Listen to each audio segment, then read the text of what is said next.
અને bulldozer action હાલ ટ્રેન્ડમાં છે કારણ કે વારંવાર સરકારો દ્વારા આરોપીઓના ઘર તોડી નાખવામાં આવે છે, જેને લઈને સુપ્રીમ કોર્ટે આજે મહત્વની સુનાવણી કરી છે। આ મામલે સુપ્રીમ કોર્ટે સખત વલણ અપનાવ્યું છે। સુનાવણી વિના કોઈને દોષિત જાહેર ન કરી શકાય તેવું સુપ્રીમ કોર્ટે કહ્યું છે।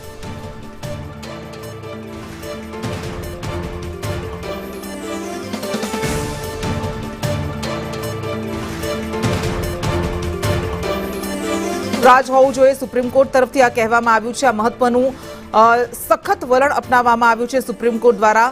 અને આ ઉપરાંત તેમણે એમ પણ કહ્યું છે કે જો અમારા ચુકાદાનું, અમારા આ નિર્ણયનું ઉલ્લંઘન કરવામાં આવે છે તો એને કોર્ટની અવમાનના તરીકે લેવામાં આવશે। આ મોટી વાત કરવામાં આવી છે બુલડોઝર એક્શનને લઈને સુપ્રીમ કોર્ટ દ્વારા, કારણ કે છેલ્લા કેટલાક સમયથી જે પણ આરોપીઓ હોય તેમના ઘર પર બુલડોઝર ચલાવવાની કાર્યવાહી થઈ રહી છે।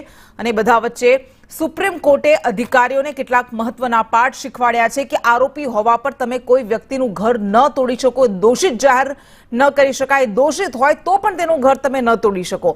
આ ઉપરાંત સુપ્રીમ કોર્ટે કહ્યું છે કે આરોપીના કેસમાં પૂર્વાગ્રહ ન રાખી શકાય। આ ખૂબ જ મહત્વપૂર્ણ બાબત છે જે છેલ્લા કેટલાક સમયથી કરવામાં આવી રહી છે। બુલડોઝરની કાર્યવાહી તેને લઈને કરાઈ છે। અધિકારીઓ જજ ન બની શકે, કાયદાનું પાલન કરવું પડશે તેવું પણ સુપ્રીમ કોર્ટ તરફથી કહેવામાં આવ્યું છે। આ ઉપરાંત એવું કહેવામાં આવ્યું છે કે ઘર બનાવવું એ સામાન્ય વ્યક્તિ હોય કે અમીર વ્યક્તિ હોય, દરેક વ્યક્તિ માટે એક સપનું હોય છે અને આ ઘર એ વર્ષોના સંઘર્ષ અને સપનાની નિશાની છે, તેના પર તમે બુલડોઝર ન ફેરવી શકો। અને જો કાયદેસર રીતે ઘર તોડવાનું જરૂર હોય, આવશ્યક હોય તો એને અપીલ કરવા માટે સામેવાળી વ્યક્તિને 15 દિવસનો સમય આપવો પડશે। અને જો અધિકારી આ વાતનું ઉલ્લંઘન કરે છે તો અધિકારીએ પોતાના ખર્ચ પર એ વ્યક્તિને ઘર બનાવી આપવું પડશે। આ મહત્વની કેટલીક ટકોર, મહત્વની કેટલીક વાતો સુપ્રીમ કોર્ટ તરફથી કહેવામાં આવી છે। જો બુલડોઝર એક્શનનો ઓર્ડર છે તો અપીલ માટે પણ સમય આપવો પડશે તેવું કહેવામાં આવ્યું છે। અને સુનાવણી વગર કોઈને પણ તમે દોષિત કરાર ન કરી શકો, દોષિત હોય તો પણ તેના પર, તેના ઘર પર બુલડોઝર ન ફેરવી શકો, કારણ કે રાતોરાત ઘર તોડી નાખવામાં આવતા મહિલાઓ અને બાળકો રસ્તા પર આવી જાય છે અને ગાઈડલાઈનનું ઉલ્લંઘન કરવું એ કોર્ટની અવમાનના ગણવામાં આવશે। આ કેટલીક મહત્વની વાતો સુપ્રીમ કોર્ટ તરફથી કહેવામાં આવી છે અને અધિકારીઓને પાઠ ભણાવવામાં આવ્યા છે બુલડોઝર एक्शन ने લઈને। सबसे पहले ये कहा है कि बिना ड्यू प्रोसेस फॉलो किए हुए कोई डिमोलिशन नहीं होगा।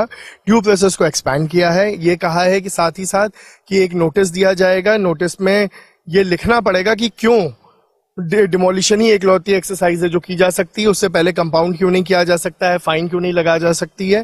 वो नोटिस घर पे चस्पा होगा। साथ ही साथ डीएम साहब को वो नोटिस भेजा जाएगा रियल टाइम में, ताकि बैक डेटिंग ना हो सके नोटिस का।